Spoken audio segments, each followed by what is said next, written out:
giant rebel. Get the fucking helmet off. It was horror. I just popped my brand new helmet up.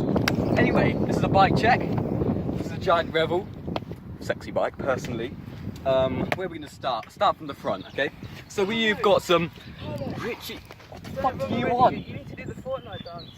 I'll do that later. We got some Richie Shield 2.1 tyres. They're really shit. We got some just basic giant rims. They're really shit. We got some Santor SRs.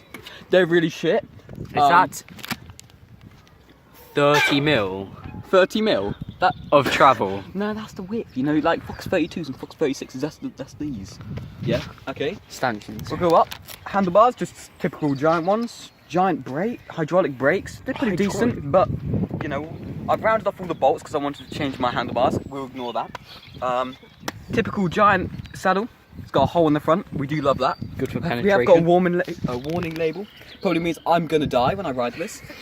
Drivetrain. We've got Shimano Alivio. I'm guessing that's what it's called at the front. At the back, we have got Shimano Altus. Really bad. Don't buy it. Trust me. I mean, you might not be able to. Mil rotors. You might not be able to afford the Shimano Walters. It's really pricey. It's pricey. A whopping £8. These pedals, they are quality. Featuring the reflectors. We have got a Tortec bottle holder With a. Can we just take a minute to... With, it has a pump. phone number on the bike, just in case Call you them up. buy. They're very good. They fixed my bike last week because it normally breaks. That's why it's got the warning label. We've got mud guard. That's about it. And this is why you need to unsubscribe.